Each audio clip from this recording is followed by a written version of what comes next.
Welcome back, students, and welcome to section 16.2, line integrals today. So, in this section, we're going to look at an entirely new integral, a new type of integral. Not a double integral, not a triple integral. However, this new kind of integral, this thing called a line integral, ultimately is in order to compute it, is reduced to the ordinary integral that we look at in Calc 1. That sort of, if you will, that single integral, even though we don't have a term single integral precisely. Okay, so what I want to do to introduce you guys to the line integral is I want to take us back to the integral in Calc 1. I want to look at how we define the integral precisely, and then I want to abandon that precise definition and look at how integrals are often interpreted in physics. And then we're going to use that interpretation to define this thing called the line integral. So back to Calc 1. Back to Calc 1. I want to look at the definition of the integral. The definition of the integral from a to b of f of x dx, the precise definition. Okay, we've looked at it a few times as we went through double integrals and triple integrals and so forth. So this is just sort of really a third or fourth time we've looked at this semester, but it's kind of important. So to define the integral on a to b, we assume that first we have a continuous function on the interval from a to b. And then we divide up the interval from a to b into n subintervals of equal length delta x. So delta x is the length of the entire interval divided by the number of subintervals that I'm considering. Okay. So what do those points, what do those subintervals look like? What do the endpoints of those subintervals look like? Well, we call a x sub 0. We call the point at the end point of our first subinterval x sub 1. And we have x sub 2. And then in our interval somewhere is a typical subinterval. We'll call it the interval from x sub I minus 1 to x sub I. And then our last subinterval is the interval from x sub n minus 1 to x sub n, which is b. So this is the same old stuff we've done before. Then what we did, is that within each of the subintervals, and this is a different terminology that we used in defining the integral, but we sampled the function at an arbitrary point in each of the subintervals. If that was a bit too much to digest, in each of the subintervals we picked a starred x value. In the number I subinterval, I pick x sub I star. So in the first subinterval, I pick an x sub 1 star. And the choice of the starred x values, remember, those are random. There's no rhyme or reason necessarily to the choice of the starred x values, although we did later on choose them to be very specific values, right-hand endpoints, left-hand endpoints, midpoints, etc. Nonetheless, we chose a starred x value in each of the subintervals. I'd like to think about this next step, though, a little differently. I'd like to think about this next step as sampling the value of the function at the starred x value. So sample f of x sub 1 star, x of x sub 2 star, etc. So there's a typical sample f of x sub I star, and then multiply that sampled function value by the delta x.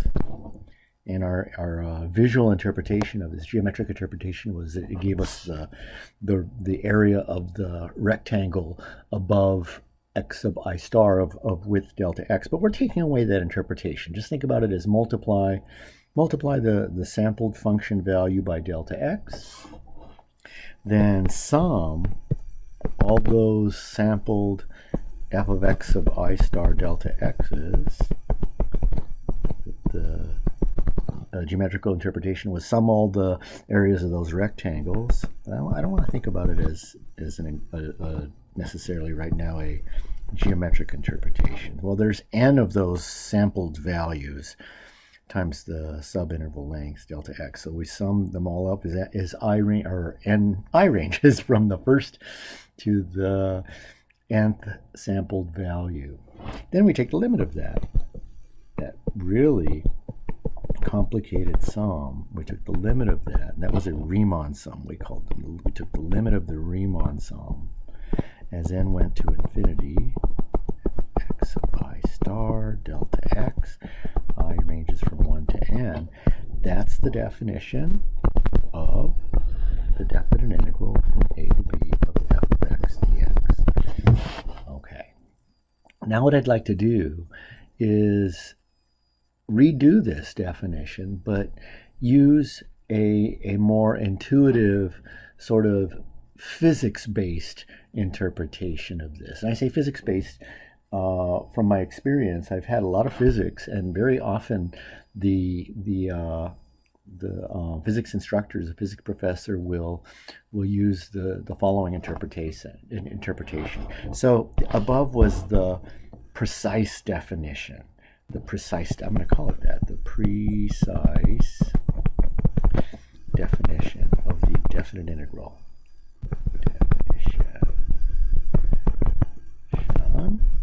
Now I want to look at a different kind of definition called differentials, using differentials. Differentials are, just to remind you, they're infinitely small changes in quantities. And although this is an apparently less precise way of defining the definite integral, it can be made precise. It can be made precise. There's a whole branch of mathematics, or a whole area in mathematics called differential geometry that does this. So this is we can back this up with some pretty hardcore math. Okay, so this is not just in the realm of physicists trying to make things look easy. That's not what they do. They just try to make things look a little more intuitive for the non-mathematicians. Okay, or for the mathematicians. Okay, so we're going to imagine that we've broken up the interval from a to b, not into n subintervals of equal length, but into an infinite number of subintervals of equal length dx. So in a sense, we're passing to the limit. We're taking the limit as n approaches infinity from the beginning. Okay, so we're going to imagine, here's a little is an understatement. Here's an infinitely small change in the x value. Okay, so we're going to call that infinitely small change dx. And within that dx, I'm gonna sample imagine sampling the function at some point. We're not going to call it a star x value. We'll just call it x, some point x. Okay. So we're going to imagine sampling the function at that value. Just figure out the value of the function at that x. Then we multiply. Oops, I can't spell multiply. Multiply that f of x by the infinitely small dx.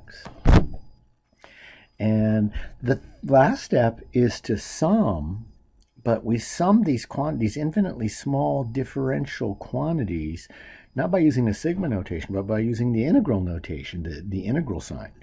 And we'll replace the word sum with integrate.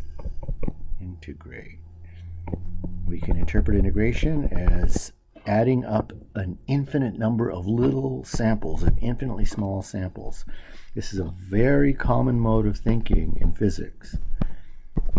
In physics, it's very common to break quantities up into little bits, infinitely little bits, and then integrate them, add them up to get the total quantity, okay? Very, very common. Very, very common in physics, okay? So now we're going to define, but we're going to use differentials. The author of your textbook uses the precise definition to begin with, and it's very complicated. If you're a math major, you're going to revisit it again when you study analysis, which is basically what we call calculus. When we're math majors, you're going to study the precise definition, but the precise definition is not necessary for science majors, okay, as I can see it. So let's define the line integral. Line integral. Line integrals are incredibly important quantities. Integral. And we're just going to touch on them this semester. Line integrals. Okay. So just as we started out with, or similar to how we started out with when we defined the integral, a portion of the x-axis between a and b, we're now going to start out with a portion of a curve instead of the x-axis. The x-axis is a portion of a curve, is a portion of a horizontal line, but I want to start more generally. So let C be a curve in R2 in 2 space, and by the way, this all generalizes to 3 space and higher. Okay, oops, I said R2 and I wrote R3. Let C be a curve in R2, and again, our discussion generalizes to 3 space or higher.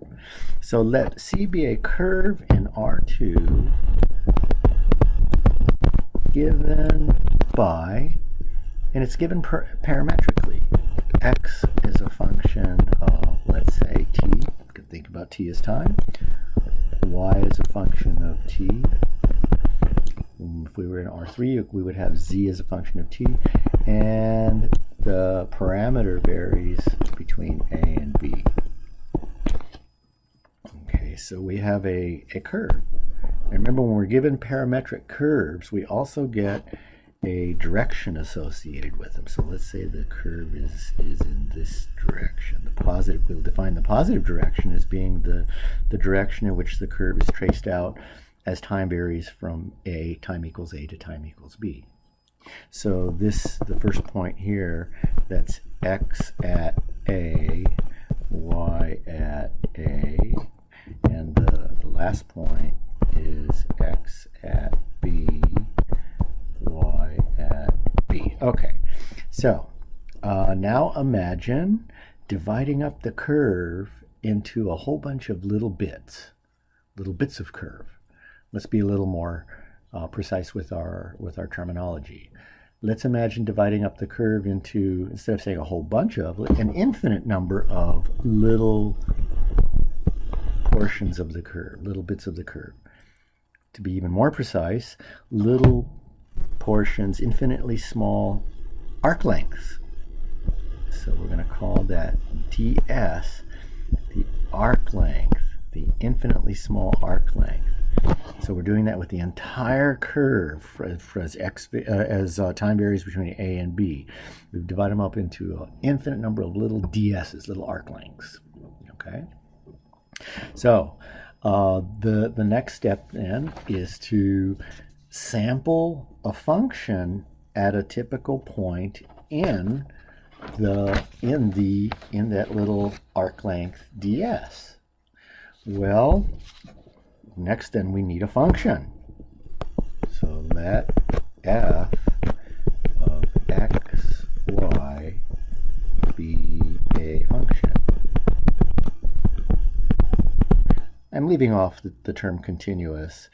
The function should be continuous. Well, we can have weaker restrictions on the function. Let's say the function is, let's just say, let f of x, y be a function well, we'll just do that. Okay. And we can say the domain of the function includes the curve, so we can sample the value of the function along the curve, and that's what we're going to do. We're going to sample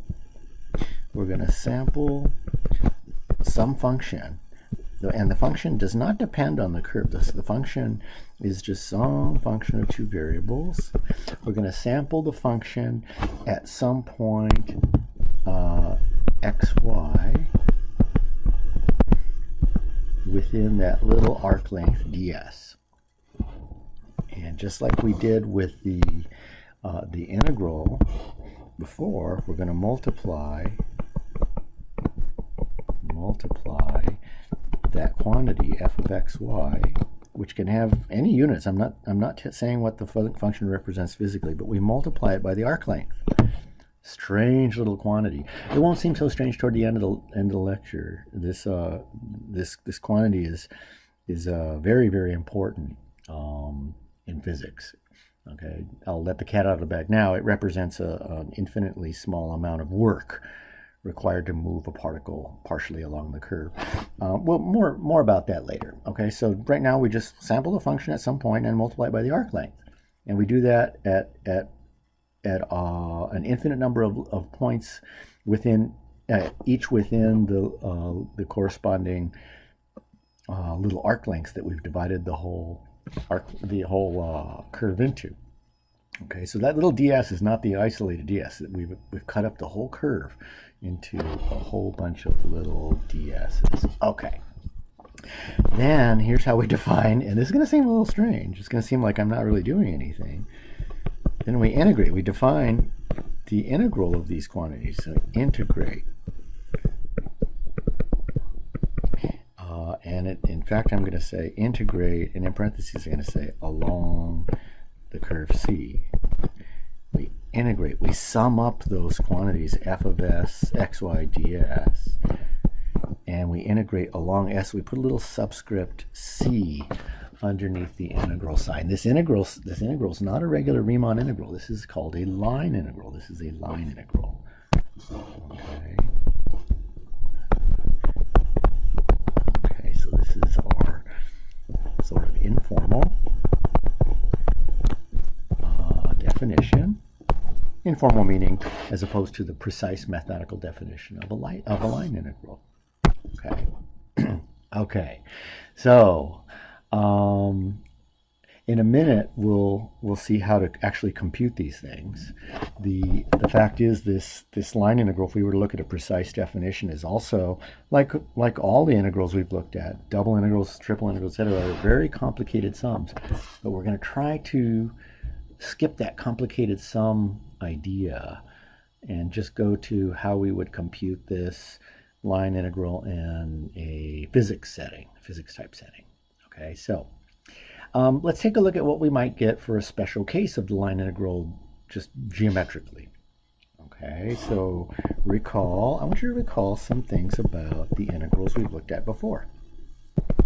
So the integral from, let's go to the double integral actually. The double integral of f of x, y, dA over a region D.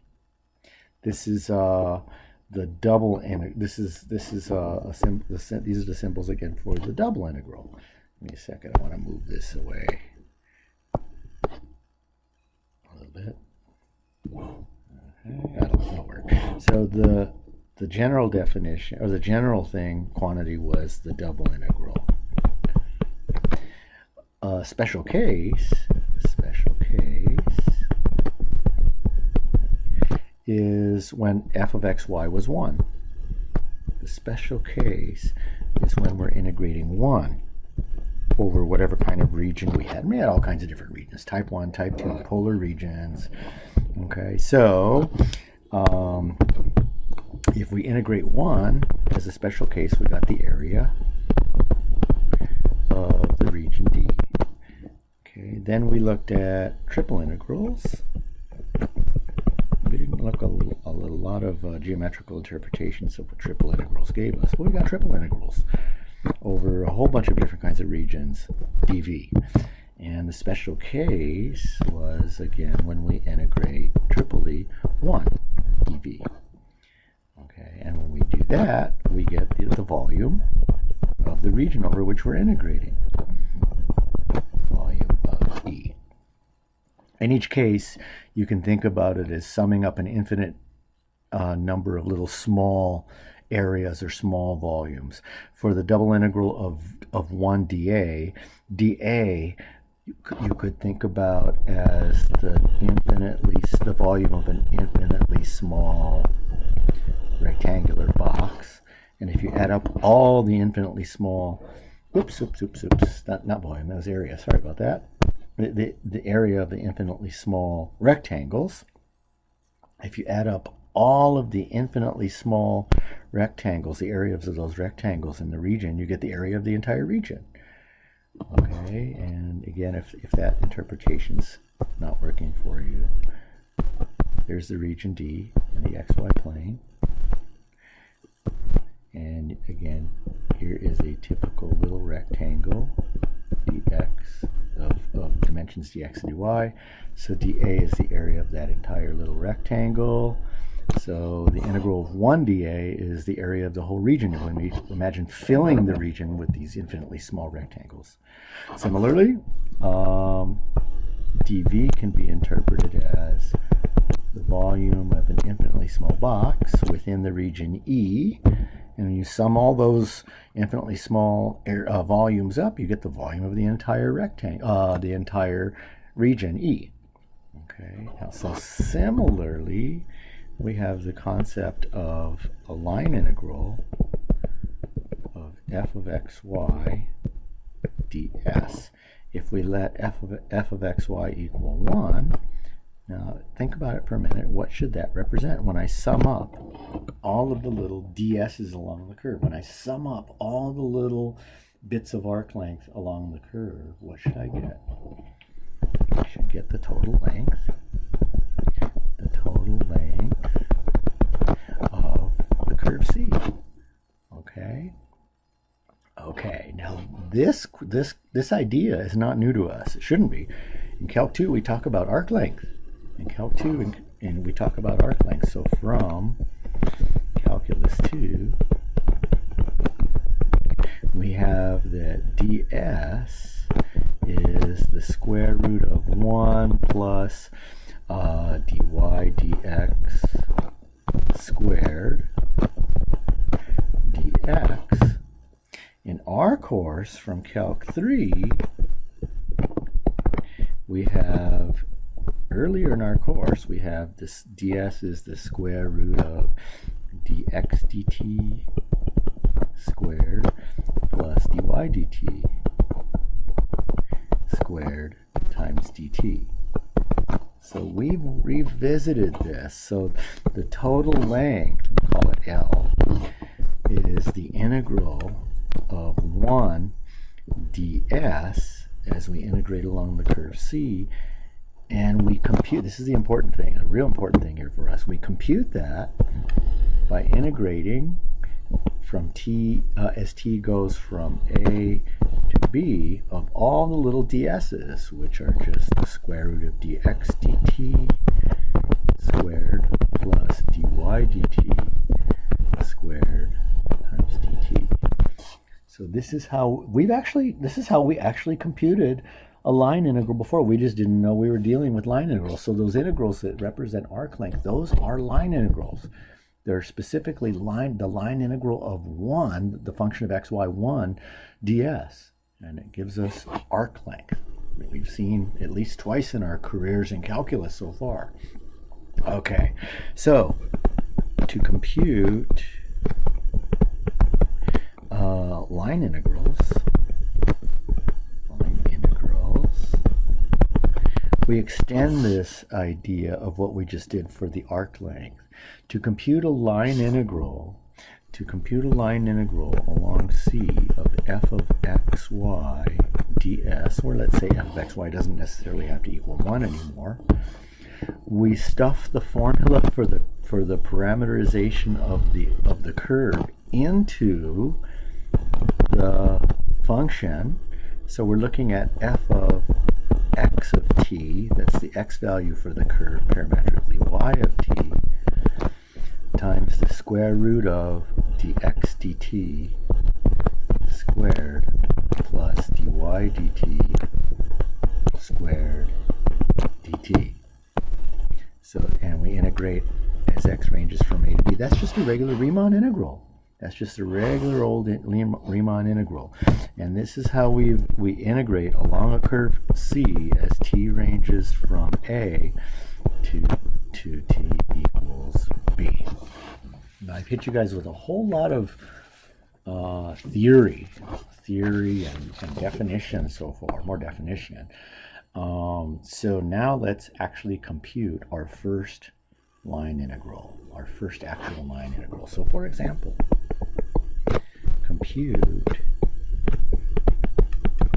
the line integral of xy ds along the curve C, where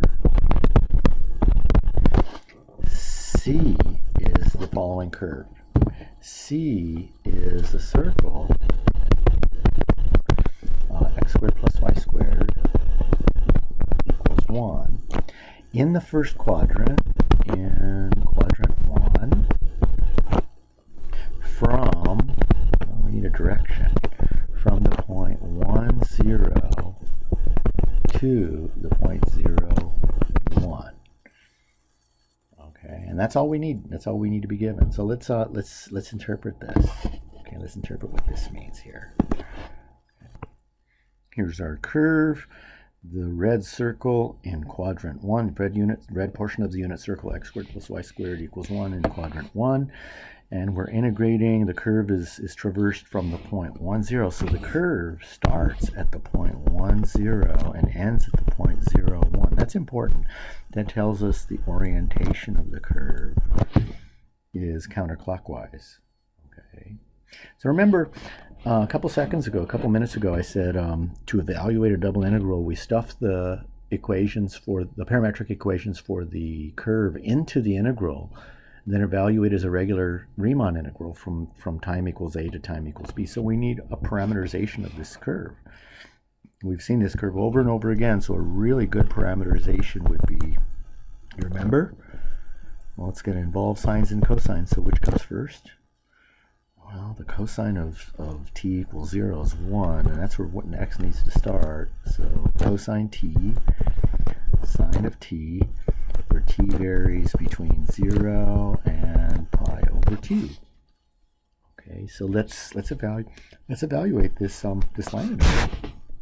So let's evaluate the integral along the curve C of xy ds. So to evaluate a line integral, we stuff the parameterization of the curve into the function. The function is x times y.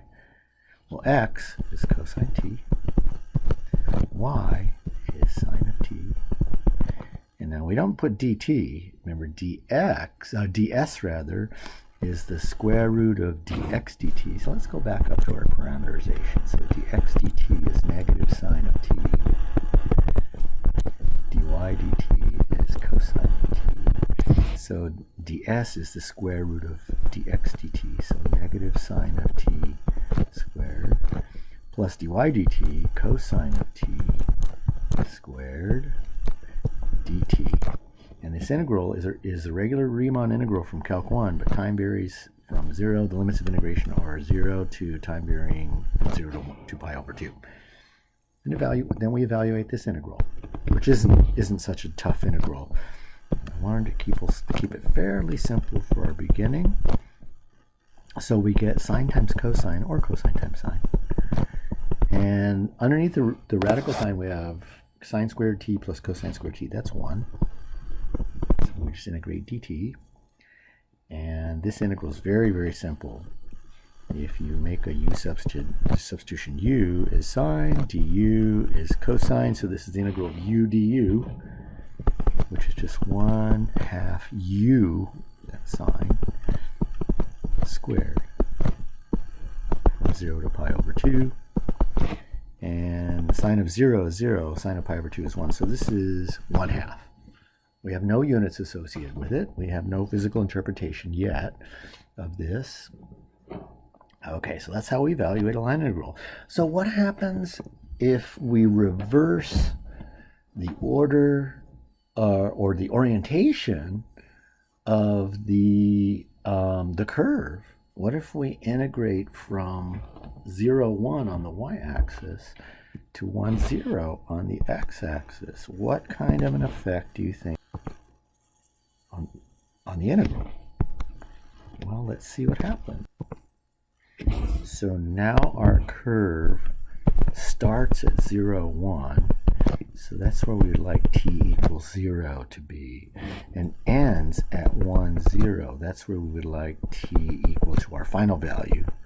Let's assume that we can get it equal to pi over 2. So how do we get a parameterization that reverses this, the original orientation?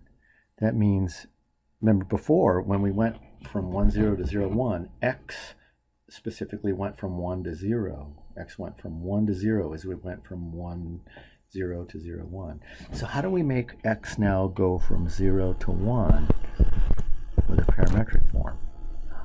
X goes from 0 to 1. Think of a function that goes from 0 to 1 sine of t. And I want y to go from 1 to 0.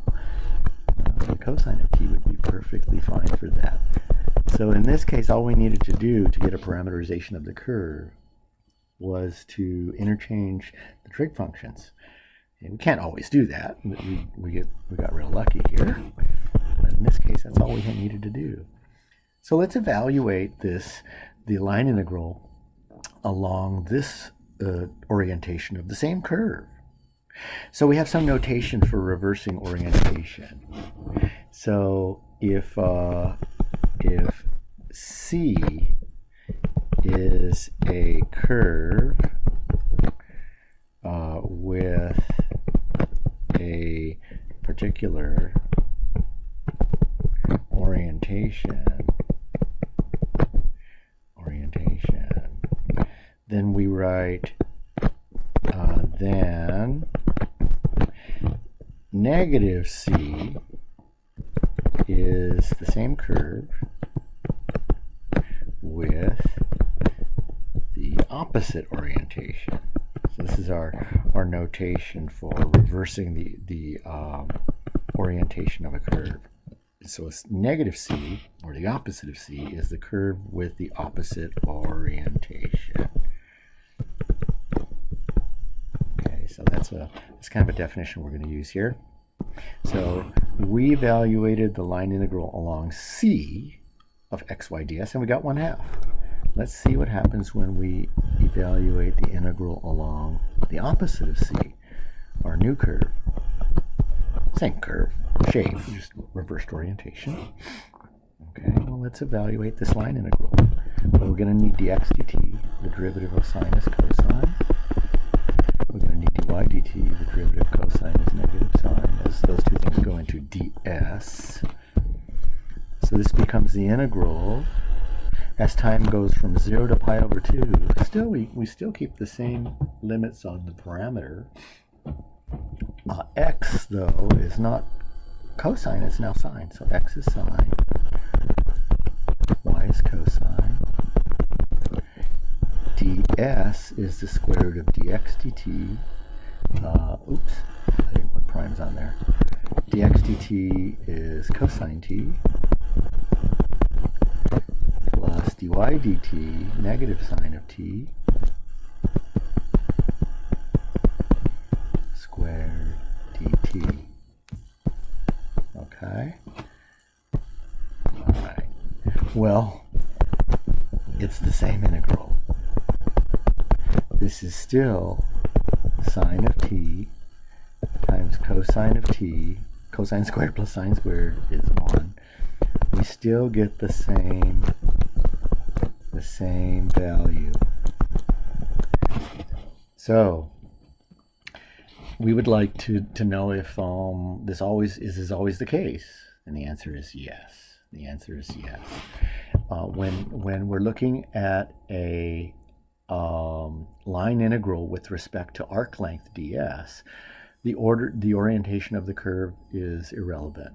We have to be careful because this isn't always true for line integrals in general. We have other appearances of line integrals in which in those cases when you reverse the order of integration, or rather the orientation of the curve, you get a different value, the opposite value. So the orientation of the curve is irrelevant when integrating with respect to arc length. Okay, so the orientation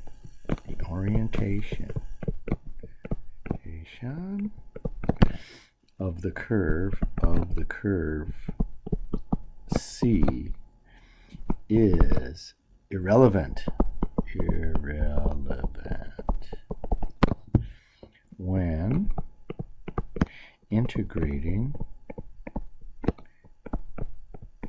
with respect to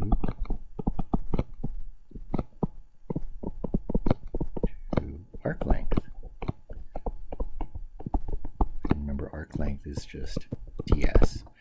So that's a fancy way of saying the integral along curve C of f of x, y, ds, the line integral along the curve C of f of x, y, ds, is the same thing as the line integral along the opposite of C of f of x, y, ds.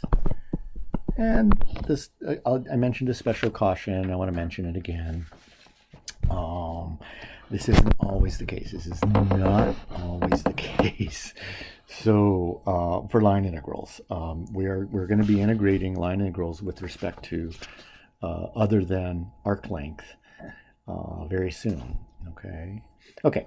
So sometimes our curves, the curves along which we're integrating, are not given parametrically by one set of values. Sometimes our curve C will look like this. It'll be, say, a horizontal line segment for a while, and a line segment for a while that tilts at a positive slope or whatever, and a portion of like a parabola or whatever that bends downward, and a portion of something that bends upward. So our curve C can be the union of, it's a fancy way of saying in sum of, in sets, for sets, a union of, or sum of, if you want to think about it, different curves. Union is a better term. So the curve C is C1 combined with union C2 combined with C3 combined with C4. When this is the case, then the integral along C is equal to the integral along C1 plus the integral along C2 plus the integral along C3 plus the integral along C4. If we had more pieces, we would add more integrals. This is a fancy way of saying something that we already knew about it with Riemann integrals. With Riemann integrals, if you were integrating, say, between 0 and 5, you could integrate between 0 and 4 and then add on the integral from 4 to 5. Okay, so this is just a way of generalizing that result. Let's evaluate another line integral, and let's see if we can maybe give this line integral a physical interpretation. So far we just made computations. I've sort of alluded to the idea that line integrals can represent quantities like work in physics. Let's take a look at another line integral, maybe give it a physical interpretation. So let's evaluate the line integral over the curve C. The function is 2x, so f of x, y is 2x ds, where C is as pictured. So I'm going to draw a picture. So C is as pictured below. I'm going to draw C and we'll look at the line integral. Okay, so there's our curve C. So our curve C has two pieces. It has a red portion of a parabola, y equals x squared, and then it has the little green portion that I have there, the vertical line segment that goes from y equals 1 to y equals 2. So the first thing we're going to need is the parametric form, a parametric form for each of these portions of the curves. So C1 goes from 0, from the origin 0, 0 to the point 1, 1. So we can make C1 very easily as just x equals t. T goes from 0 to 1, and then y equals x squared, so y equals t squared for t going between 0 and 1. For C2, I'm going to need something really obscure from an early section in our course that we didn't do very much with. I'm going to need the formula for a line, not a line, but a line segment of a segment of a line, just a portion of a line. Let's say, and I'm going to do this below here. Let's say, and I'll do this in maybe blue. Suppose I'm interested in the portion of the line between two position vectors. Let's say I'm interested in, I'll do this, just off to down below here, a little bit off to the side or below. I want a portion of a line. This line I'm going to draw right here. That line. It's between two position vectors, and the two position vectors are r sub 0 and r sub 1. Okay.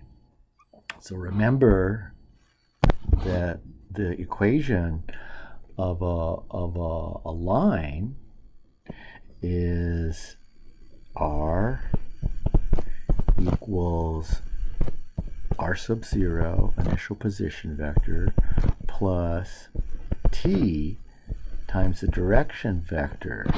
We didn't have it subscripted. T times the direction vector v. So v was a direction vector.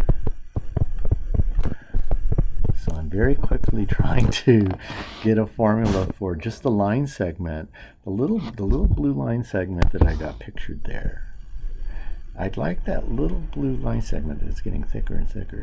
I'd like it to be represented by r sub 0 giving us the first point at t equals 0, and the tip of r sub 1 giving us the position of the, or that point on the line, or position on the line at t equals 1. So I can choose as the direction vector, and I'm going to make the line segment into a vector. I'm going to put a big old arrow on there.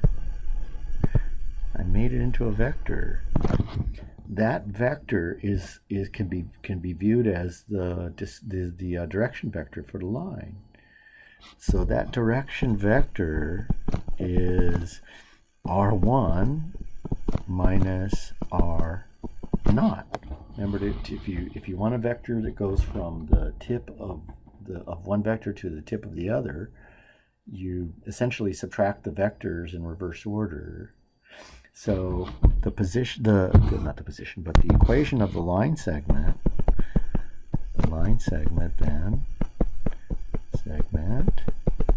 is r equals the place where your line starts, the initial position vector, plus t times r1 minus r naught. You're going to want to remember that. That's an important result. This is the equation of a line segment, and I'm putting it in red because it's so important. And that line segment occurs as t ranges from 0 to 1. When t equals 0, look what you get. You get r sub 0. Look what happens when t equals 1. When t equals 1, you have r sub 0 plus r sub 1 minus r sub 0. The r sub 0 cancels out. You get r1. When t equals 0, you get r equals r naught. When t equals 1, you get r equals r1. That's exactly what we wanted. Just the line segment. So I'm going to use this result. Maybe I'll put this in a big red cloud down here. I'm going to use this result, which gives me a line, the parametric form of a line segment, to get C2. above. So let's get C2. C1, just to remind us, C1 was the red portion of the parametric of the portion of the curve, and C2 is the green portion. So I'll write it in green. So the vector form of a line segment is R. Oh, somehow my C1 turned green. I want to keep it red to keep them separate here. Second. Sorry about that. All right. So C2, the vector form of a line segment is R equals your initial position vector plus T times the final position vector, R1 minus R naught. And then T varies between 0 and 1. So look at the initial position vector for C2. Look at our curve. Where does it start? It starts at 1, the point 1, 1. The point 1, 1 can be converted to the position vector 1, initial position vector 1, 1, 1 comma 1, vector whose components are 1, 1. Plus T. How do I find the vector R1 minus R naught? The vector R1 minus R naught. That's this vector, R1 minus R naught. Well, the final point of C2 is the point 1, 2, which can be viewed as the components of the final vector 1 comma 2, whose components are 1, 2. So you can view R1 as the vector whose components are 1, 2. R naught is the vector whose components are 1, 1. So R1 minus R naught is then the vector whose components are 1 minus 1 and 2 minus 1. Okay. So if we convert this vector equation into parametric equations, we see that x equals 1 plus 0t, y equals 1 plus 1t. So x equals 1, y equals 1 plus t, and t varies between 0 and 1. This looked much more difficult than it is in practice. In practice, this goes very, very quickly to find the equation of a line segment. In any case, what I want to do is to complete this line integral. So the line integral, then we're looking at the line integral of 2x ds along the total curve C. I mentioned also that we were going to get maybe a physical interpretation of this. The physical interpretation for us is really optional, but I'd like you to have a physical interpretation for this problem. What can I interpret the function 2x as? Just 2x. Well, the function only depends on x. Generally, we can integrate a function of x and y, but this one only depends on x. So look at our curve. Look at our curve as x varies between 0 and 1. Then this function varies between 2 times 0, between 0 and 2 times 1, 0 and 2. So you can view this, let's view this curve, and this is kind of not gross, but it's not the cleanest example. It's not that bad. Imagine taking a piece of chewing gum after it's been chewed for a while, and we want to stretch it into the curve C. So first of all, we're gonna put it between imagine putting it between our fingers and holding it firm with our right hand and pulling it with our left hand. So, and then letting it hang in the shape of C1. So that piece of chewing gum isn't going to be uniformly dense along that curve. If you imagine taking a piece of gum and holding it firm with one hand and stretching it out, the portion of the chewing gum that's in the hand that's actually stretching things out is going to be really, really thin. and it's going to get thicker and thicker and thicker until you get to until the gum gets to the other hand. So if we think about the gum at x equals 0, the density of the gum, the mass per unit length of the gum, the density of the gum is small as x is small, and it gets bigger and bigger and bigger until x hits 1. But then we take the gum when it reaches the point 1, 1, and we don't stretch it from 1 to 2, from y equals 1 to y equals 2. That would give us varying density again.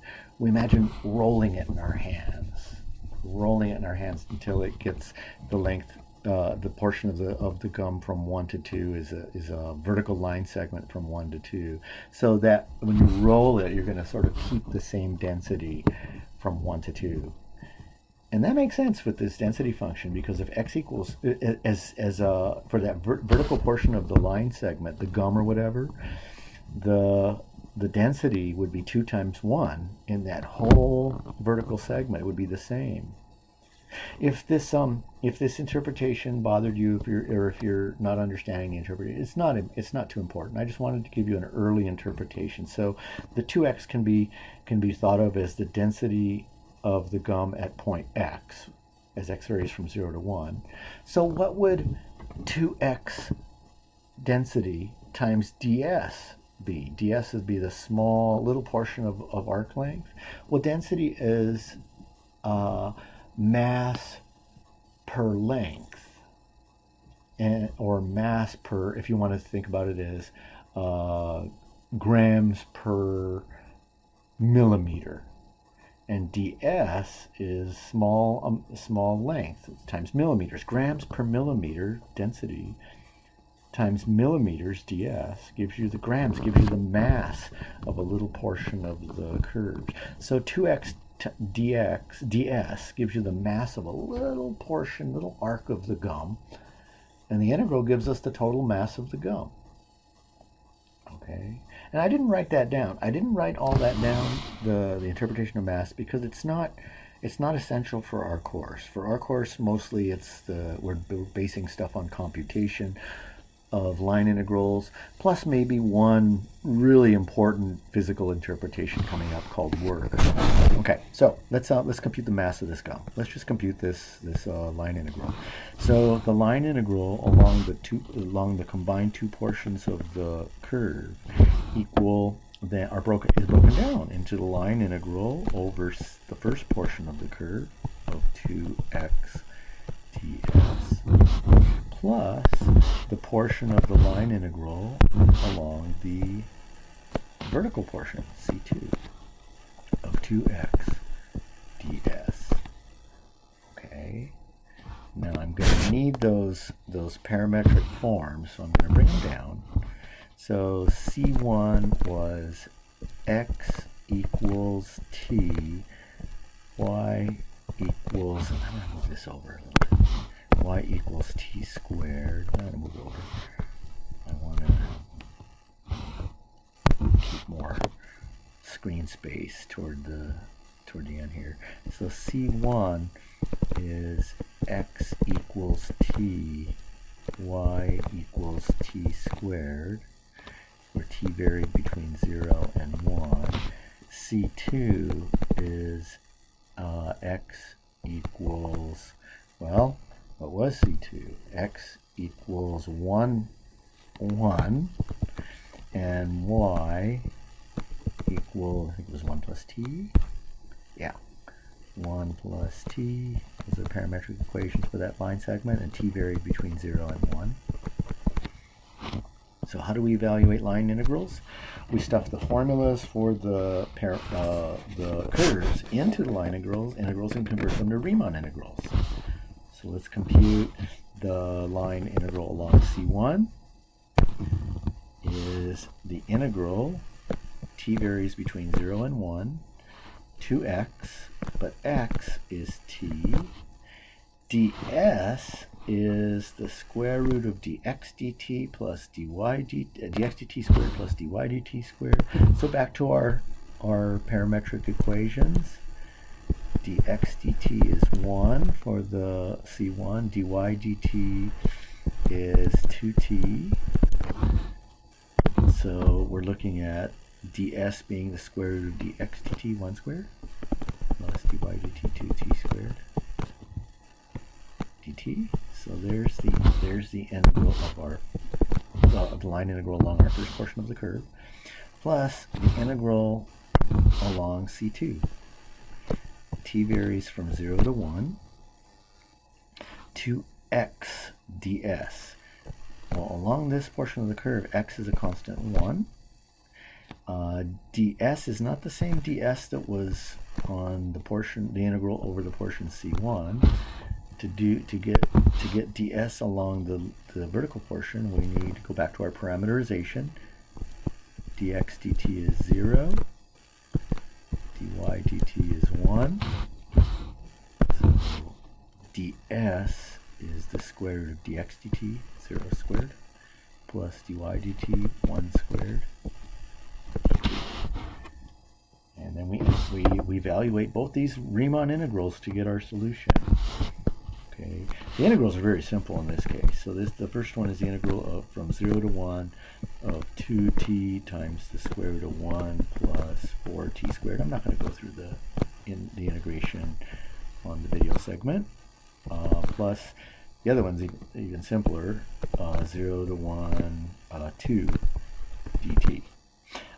If you need a little help with the first integral, it's just a simple Calc 1 integral. You make u equal 1 plus 4t squared. du is essentially the rest of the integral, pretty much. You have a 2t, du is 8t dt, etc. When all of the integration is done, and again, it's very simple integration, so equals after maybe, I don't know, 5-6 minutes of integration, you'll end up with getting a strange value, and then a lot of these line integrals give us really bizarre values. 1/6 times 5 radical 5 minus 1. That's the value of the first integral, and then plus the second one is just 2. Okay, and if this were a density or a mass problem, this would be in units of grams or kilograms or whatever units of mass we're going to use. The important thing is just the mechanics of evaluating line integrals. So to evaluate line integrals, you stuff the formulas for the parameters into the integrals, turn them into Riemann integrals. So let's turn to some special cases of this, the idea of integrating of a function of xy along a curve C with respect to arc length. This is what we've been looking at so far. We've been looking at the integral along a curve C of a function of x and y with respect to arc length. Now let's look at a couple of extremely important special cases. Let's look at special cases where we replace the differential element of arc length ds with simpler quantities. Special cases, replace ds with dx or dy. Okay, that second dy didn't look like a y. With dx or dy. There we go. Okay, for a particular parameterization of a curve. So nothing else is going to change in this special discussion about the arc length. The curve stays the same. About the curve. The curve stays the same. The function stays the same. It's just ds is replaced with dx or dy. In these cases, we're looking at specifically the integral along the curve C of f of xy with respect to x, which just becomes the integral as t varies from a to b of f of x of t, y of t, and that whole expression for ds, which was the square root of dx dt squared plus dy dt squared, all that times dt, just becomes dx dt.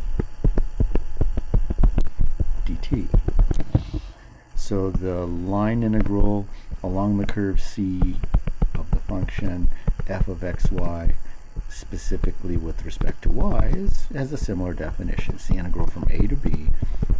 And we do the same thing as we integrate as we do when we integrate with respect to arc length. We stuff the parameterization of the curve into whatever the function is we're integrating, times, and we replace ds now with dy dt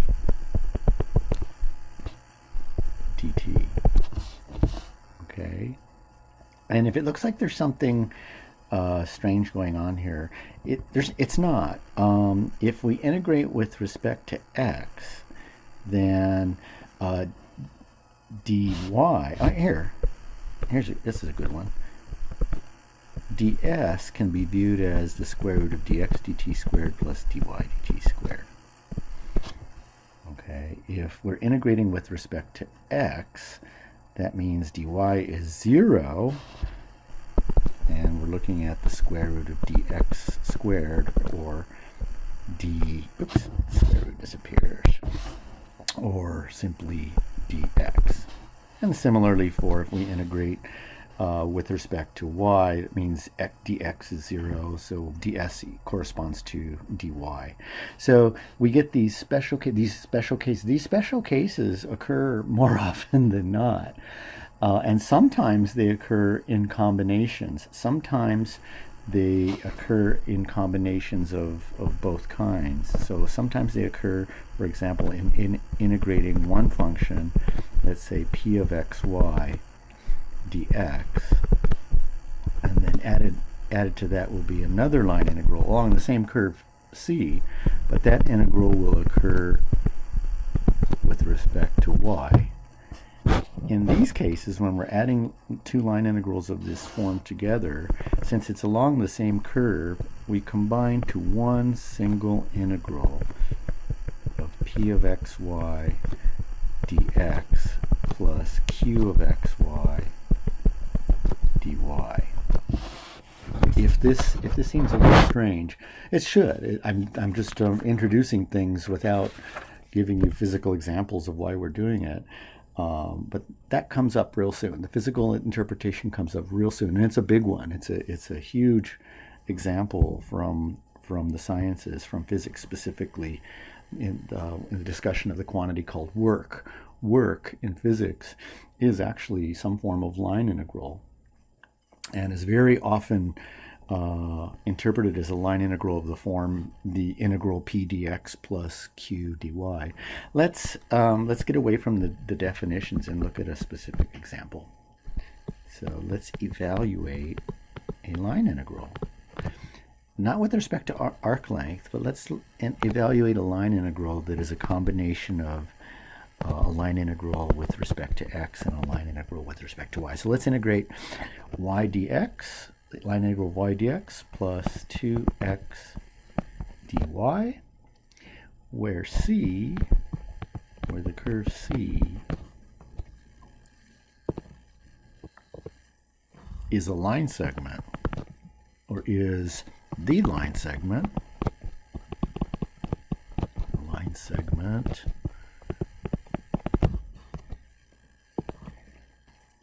from the point A, 1, 1, to the point B, 5, 2. Okay, so remember, to evaluate line integrals, we've stuffed the parameterization of the curve into the line integral and reinterpret the integrals or convert them to Riemann integrals. So we're going to need, first and foremost, the line segment from the point A to the point B. So let's find that line segment. Let's draw the situation. So here's our axes. Here's the point 1, 1, 1, 1, and here's the point 5, 2, 2, 3, 4, 5, 2. Okay. just the line segment from A to B, from 1, 1, 2, 5, 2, just that line segment.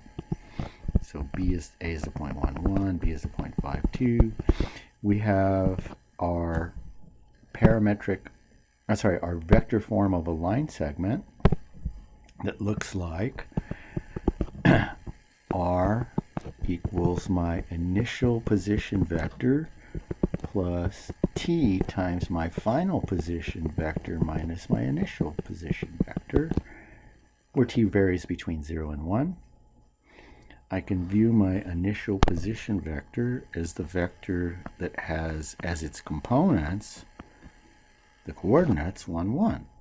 So I have 1, comma 1, and I can view the direction vector,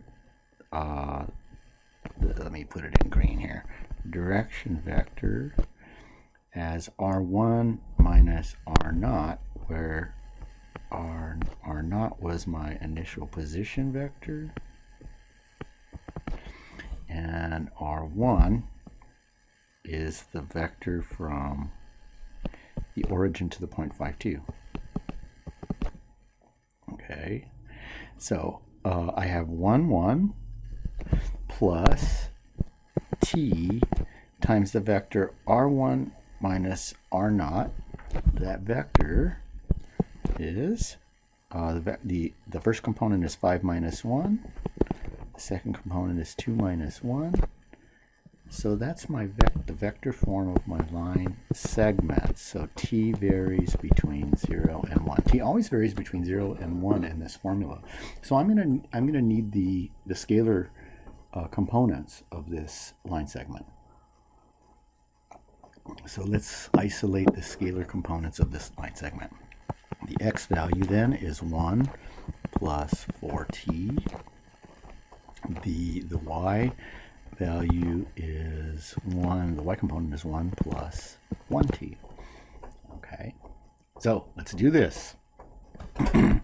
So the integral, the line integral, along the curve C of y dx plus 2x dy is, and we obtain that integral by stuffing the parameterization of the curve into the integral and turning it into a Riemann integral. So we're integrating as t varies between 0 and 1. The y value is 1 plus t. Well, I need dx. Dx is x prime of t dt. So dx is 4 dt. dy is y prime of t dt, or 1 dt. So we have, back to the integral, dx is 4 dt plus 2x, x is 1 plus 4t, and dy is 1 dt. And of course we can gather all the like terms together, factor out the dt to make it look like a regular integral. So we're going to get 4 plus 4t plus 2 plus 8t, and then get the dt on the right. So we're looking at the integral from 0 to 1 of 6 plus 12t. And that integral is very simple. That integral is 6t plus 6t squared from 0 to 1, or 12. So the value of this line integral is 12. Okay. So I want to give you a big note here, something really important to note. We looked at two types of line integrals, basically.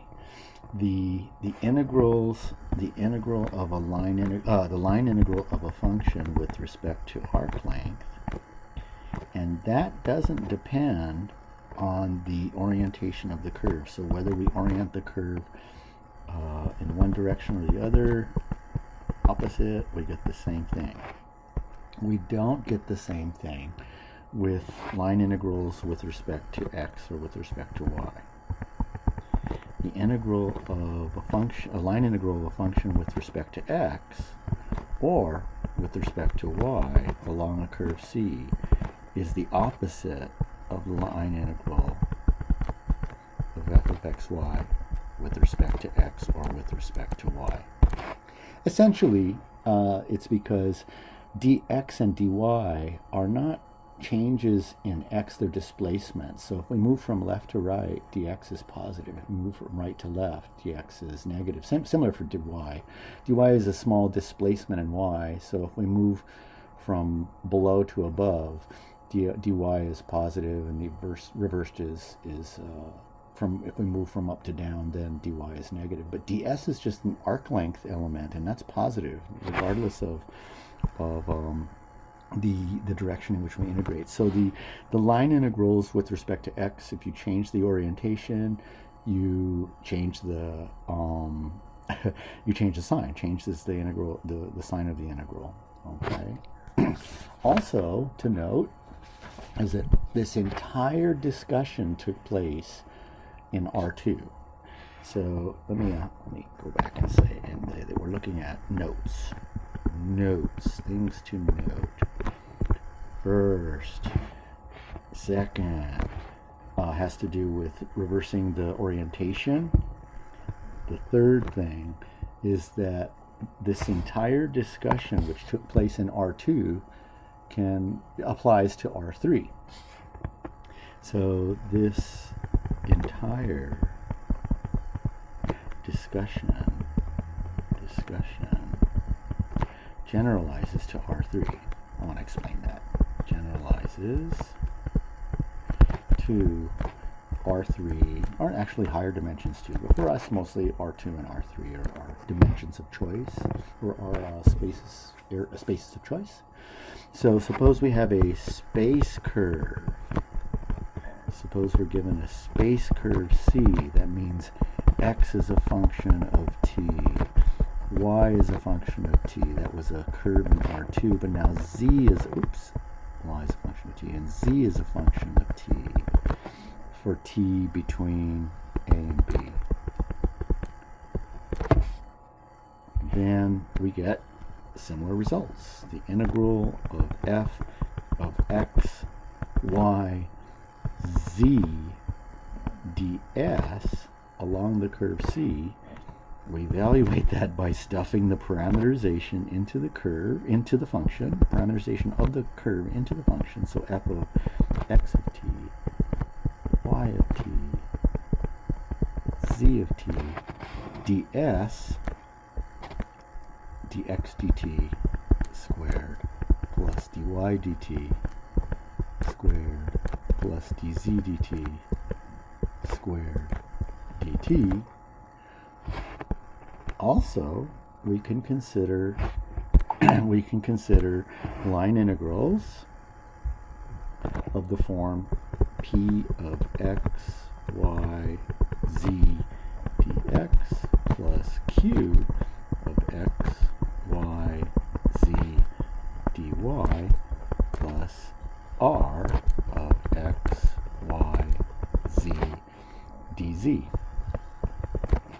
Okay, so evaluation of the line integrals in this form, combinations of integrals with respect to x, with respect to y, and with respect to z, is the same. We stuff the parameterization of the curve C into p, q, and r, and then perform the integration as a Riemann integral.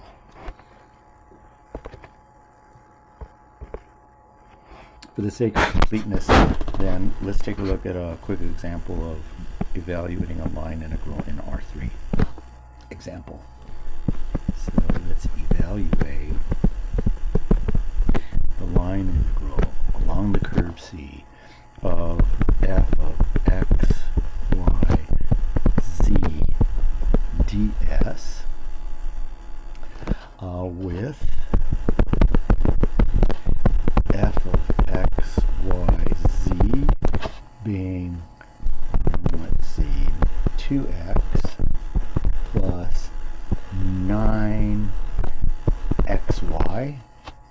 okay, with no z variable, although it could have a z variable, but this one doesn't, where c is the curve given by x equals t, y equals t squared, z equals t cubed for t varying between 0 and 1.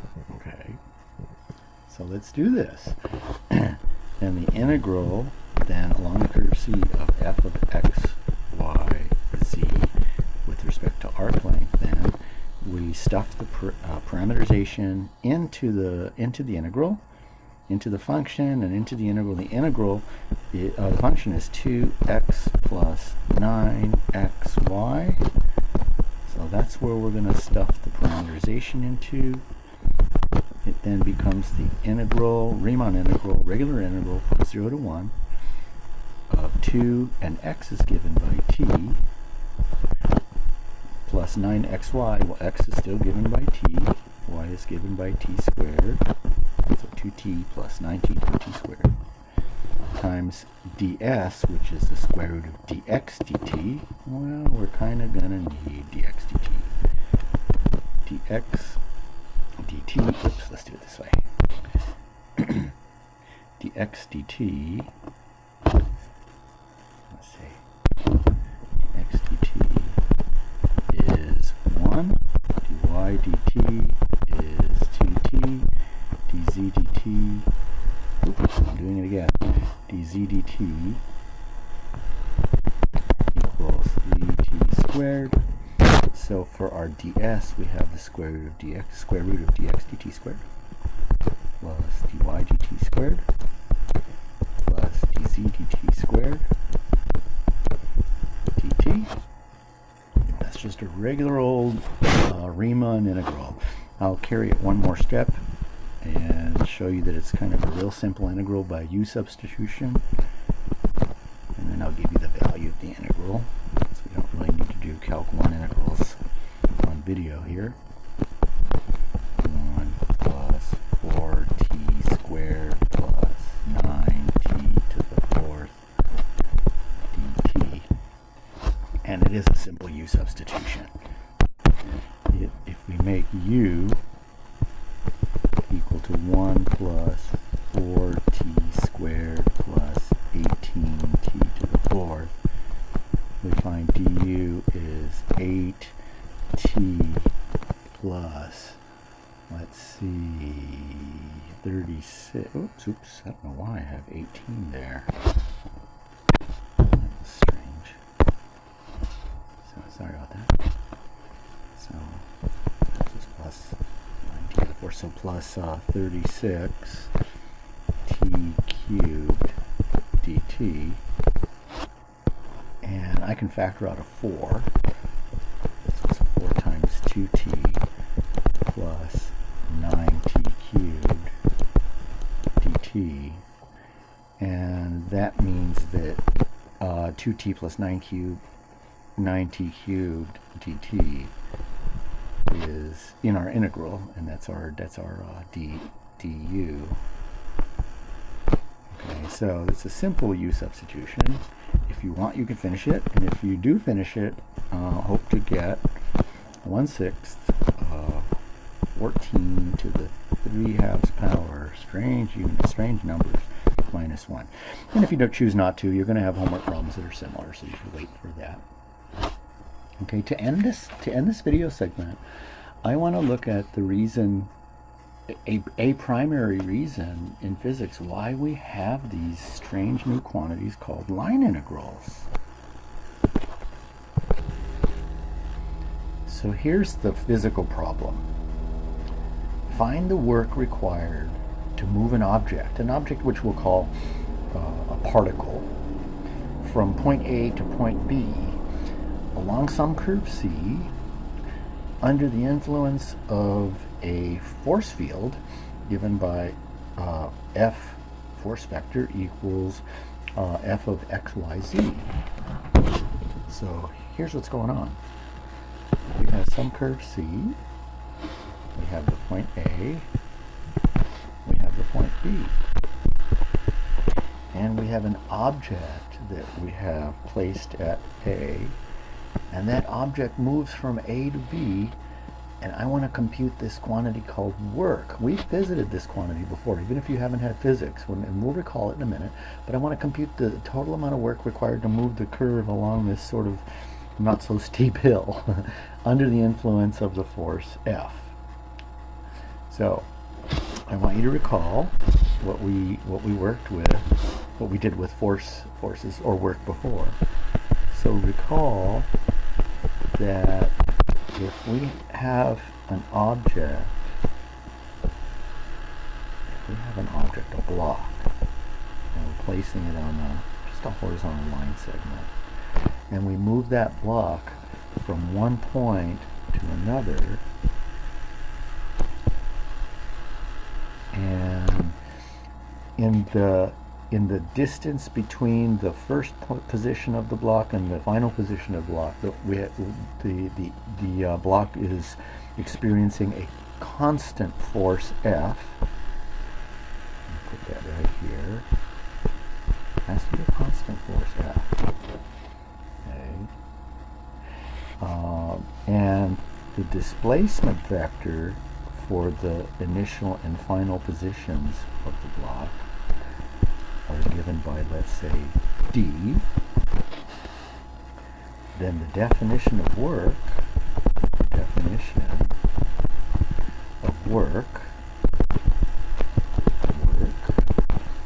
equals force dotted with displacement. In fact, this definition was our motivation for the need for the dot product earlier.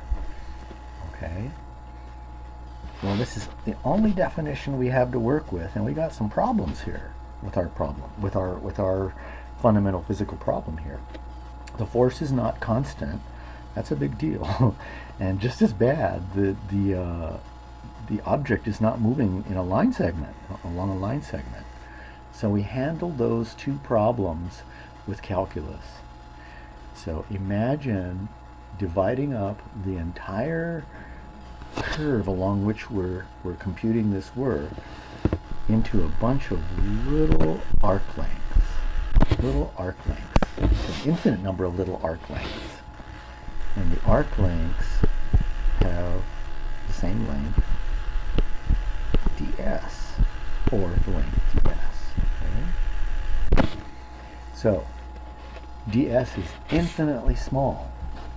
If ds is infinitely small, then we can regard that curve as being approximately linear. If you zoom in on a curve and keep zooming in and zooming in and zooming in at a curve near a point, that curve will appear to be more and more and more linear. A primary example of that is us here on the Earth. We're on a great big ball. We don't walk when we walk 3 feet in front of us. We don't walk along a line segment. We're walking along an arc of a circle, but that 3 feet in front of us is so small that we can regard that path as being linear. And this is an important assumption here, is that if ds is infinitely small, then the curve can be thought of as being broken up into an infinite number of little line segments. So there's actually, I think that was the second problem. We're now moving an object, at least along that little portion of the arc length ds. It's now moving along a line segment. Now, the force issue. The force is not constant, so the force depends on our location x, y, and z. So let's at one corner of this little ds arc length, I'm going to draw the force vector at that one corner. Here's f of x, y, z. Now we're going to make a big assumption here, and one that really works well. That force is not constant, but ds is so small that x, y, and z don't vary very much. They vary infinitely small. They don't vary. They x and y and z only take on infinitely small changes in going from the place where the force is applied to the other side of the ds, the little arc. So f can be regarded as being approximately constant a constant vector in that little line segment, or little arc length that looks like a line segment because we're zooming in so much. So now f is approximately constant, ds is approximately linear, and we can use our force dot displacement to compute the amount of work required to move the particle from the left portion of that little ds to the right portion of the ds. Okay. Well, I need one more thing. I need a displacement vector. ds is a tiny arc length. That's not displacement. So I'm going to zoom in on that little arc length ds. So here it is. I'm making it bigger. Here, so this is that little arc length ds. And at one corner of that little ds, I'm going to place a tangent vector. In fact, I'm going to place the unit tangent vector at one corner. This isn't the force vector, this is the unit tangent vector that I'm placing at one corner of the little ds. So t, unit tangent. That's not the displacement vector, clearly. For one thing, it's not pointing in the same direction as the endpoint, the other endpoint of ds. That's a small problem, but it's too long. It's too long. Okay, just for better emphasis here, I'm going to shrink ds a little bit. So it's too long. So I want to shrink that unit tangent vector. I want to shrink that unit tangent vector down so that it has exactly the same length as ds. So how can I do that? So I'm going to take the unit tangent vector and multiply it by ds. If I take the unit tangent vector and multiply it by ds, then I'm shrinking that unit tangent vector so it now has the same length as ds and is pointing in the tangent direction. So this is t scaled down by the scalar ds. That TDS can be viewed or regarded as the displacement vector. That TDS points in the direction of the little arc length ds. And ds is, again, so small that it's approximately linear, so it seems reasonable that TDS should be the displacement vector as I move the particle along the little arc length ds. So the amount of work, the infinitely small amount of work, we'll call it dw, to move the particle along that one arc length ds is then force dotted with displacement, or force dotted with unit tangent times ds. So here's the reason for the season. Total work we get by adding up all the little bits of work. We add those little bits of work by summing through a line integral along the curve C of all the little bits of work dw. So f, summing up all the little f dot t ds. So this is one of two really big formulas in physics that get for work. There's another one, an equivalent formula for work that doesn't involve the unit tangent vector. Okay, so I want to, off to the side here, I want you to consider we'll just continue downward. I want to consider developing an alternate formula for f dot t ds. So here's f dot t ds. Well, f dot t ds is the same thing as, let's go back and look at what the unit tangent formula for the unit tangent vector is. It's the position vector divided by the length of the position vector. Okay, so there's t, and ds is the length of the position vector dt. That formula might not be as formula for t. So we're looking at f dot r prime dt. But r prime is dr using differential form. The differential form is dr over dt. And we can use the differentials as canceling. And we get another very wildly popular form for the differential element of work. It's f dot dr. Okay, so we can use this alternate form for f dot t ds to get another very, very popular form for the integral that gives us work. Work is the line integral of f dot dr. And now this dr is nothing real mysterious. Dr is nothing more than the vector whose components are dx, small change in x, small change in y, small change in d. Remember, dr is a small change in a position vector. The small change in a position vector should result component-wise in a small change in the x, y, and z components, respectively. Okay. Well, let's do our final example. Let's compute a work integral. Right after we look at an important true or false question.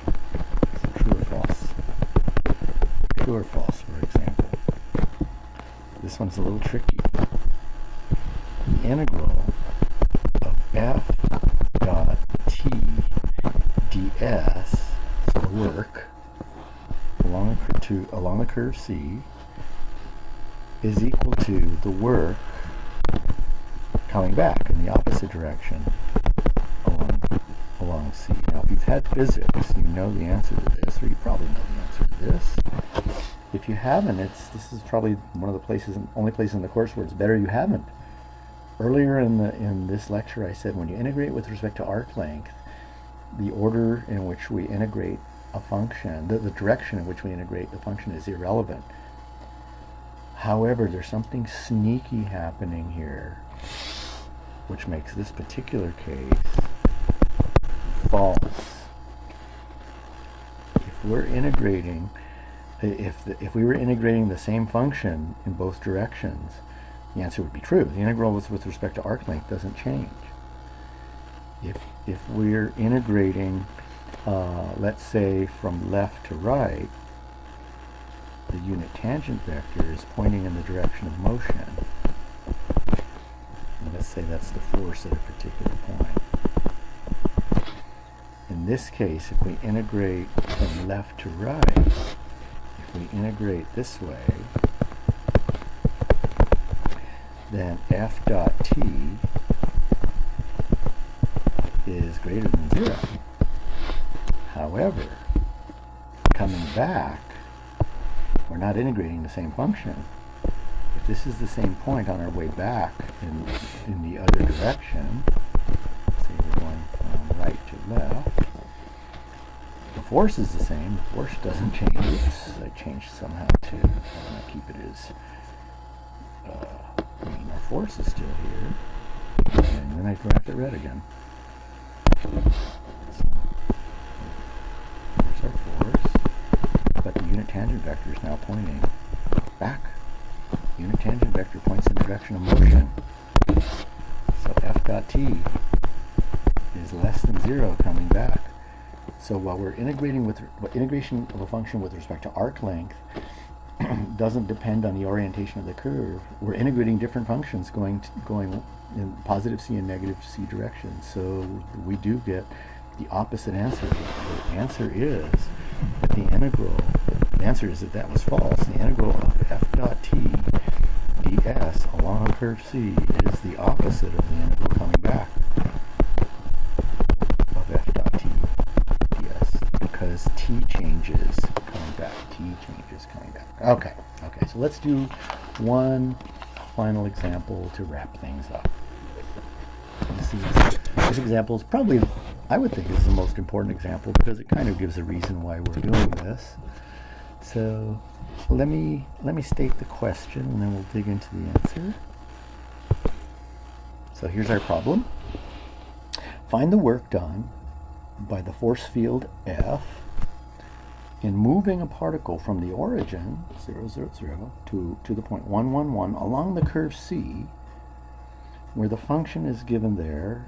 The function has first component x squared minus y, second component y squared minus z, third component z squared minus x. So this is in 3 space. And the curve is given by x is t, y is t squared, z is t cubed. T varies between 0 and 1. Okay. So let's do this. Work is the integral along the curve C of f dot dr.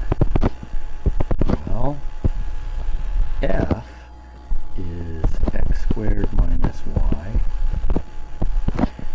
I plus y squared minus z j plus z squared minus x k.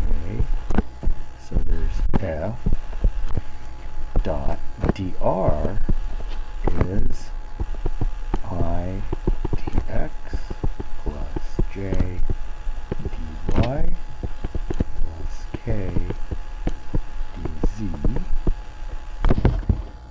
along the curve C. Well, let's perform that dot product. So it's the integral along C.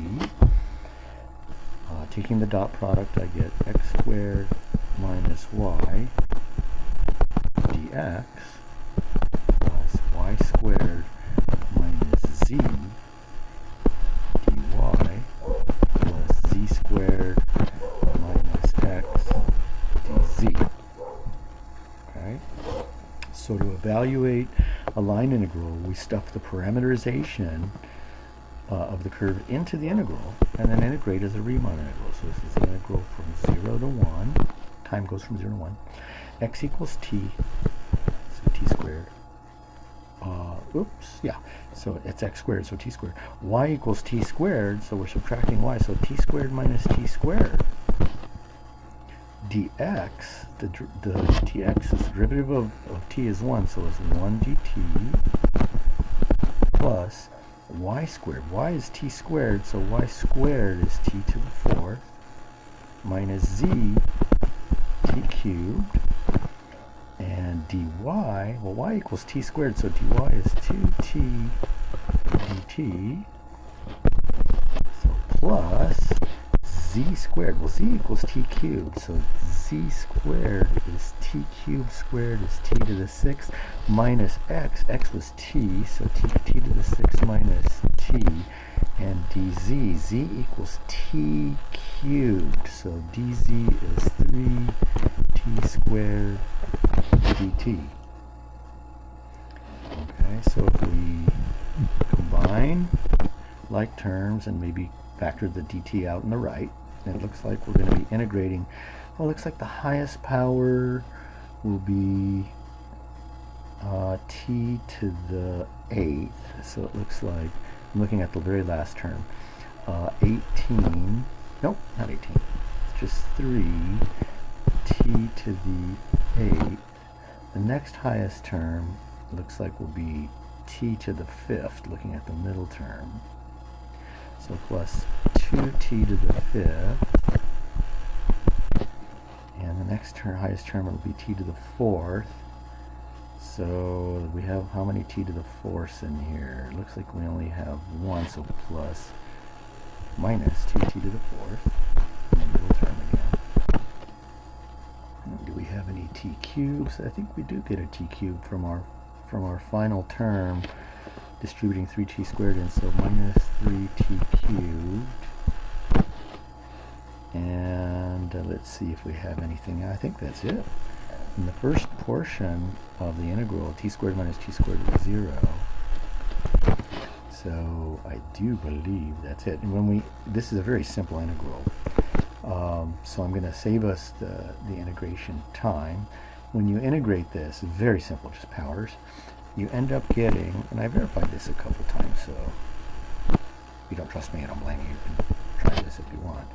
We get negative 29 over 60, and the units of this would be in units of work, which would be foot-pounds or Newton meters or kilogram meters per second squared, I think. In any case, we get units of work. So line integrals. Line integrals are not that difficult to evaluate, at least to set up to evaluate. We just stuff the parameterization of the curve into the integral, and the primary application for us is work, but line integrals have many applications in physics. So that brings us to the end of our lecture for this segment, and I'm looking forward to talking with you again soon.